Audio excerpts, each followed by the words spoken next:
Mr. Stringfellow.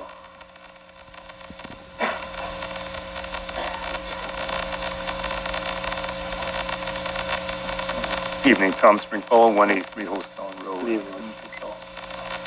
I'll start off in a different way. I just hope the gentleman that spoke, first speaker, that whatever problem he has with the town can be resolved, and as well as maybe spoke for someone with disability, because they are part of our society, persons with disability. I know there's a law that went into effect in 1990, and I think that's sometimes one of the last bastions of discrimination were one time against disabled people. And I guess at the bottom would be if you're an ex-offender.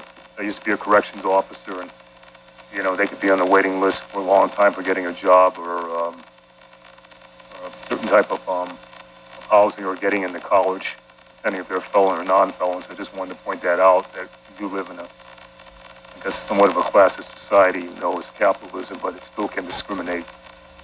I know we just celebrated 4th of July last month, and as I said before, it was the time of, liberty and rejoice, but it wasn't fair for everybody going back to amend the Constitution to make things right for certain groups. But I also want to let you know, overseas in the Philippines, they received their independence from our country in 1946, which we occupied since the turn of the 20th century, after Spain. So that's what I call our first Vietnam that we don't want to talk about.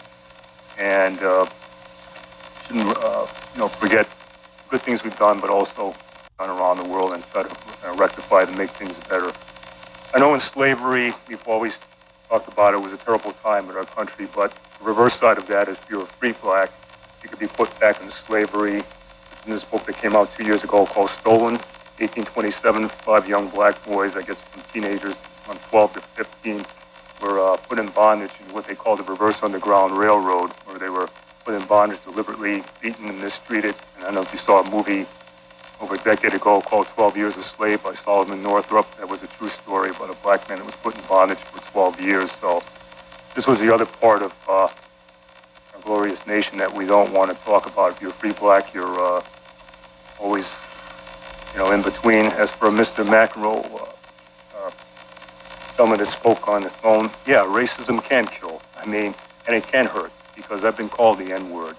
The way people can look at you sometimes in nonverbal cues, you have to hold it inside, and that was part of the equity program that happened 3 years ago in town, and I'm hoping that maybe the town can give an update report about that, what's going on with the town employees, and also in the larger community. I think we've come a long way in Manchester, but yeah, racism, you can be killed for that. The shootings up in Buffalo, Sikh Temple, about 16 years ago.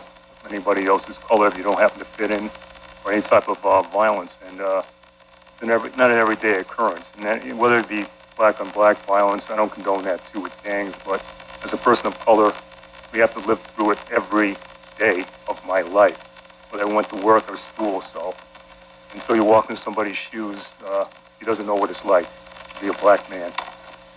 I'm just speaking for myself as an individual without apology.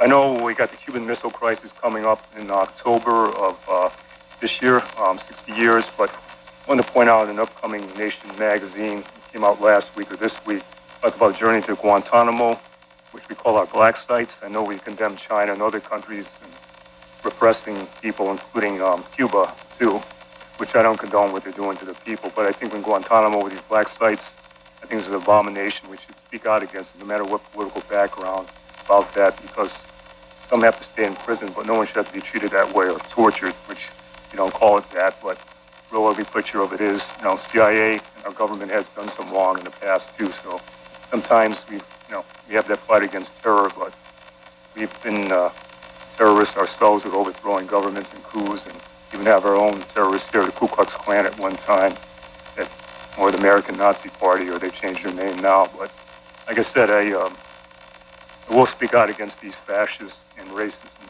whether you agree with me or not, I think everybody needs to do it, no matter what background you're out. For mixed race families, they still suffer.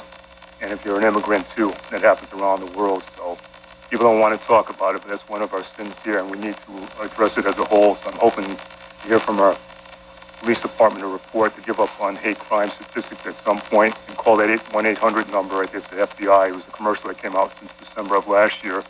If you can respond to hate. And I admire what West Hartford's done with their equity director program. I just read that a few days ago in the Current. So for equity, Mr. McNamara, it's a point of fact. You need to make it fair for everybody, no matter what your background. But Manchester's come a long way, but you need to live with what Dr. King had talked about, not lip service, but actual get the job done. Thank you. Thank you, Mr. Stringfellow.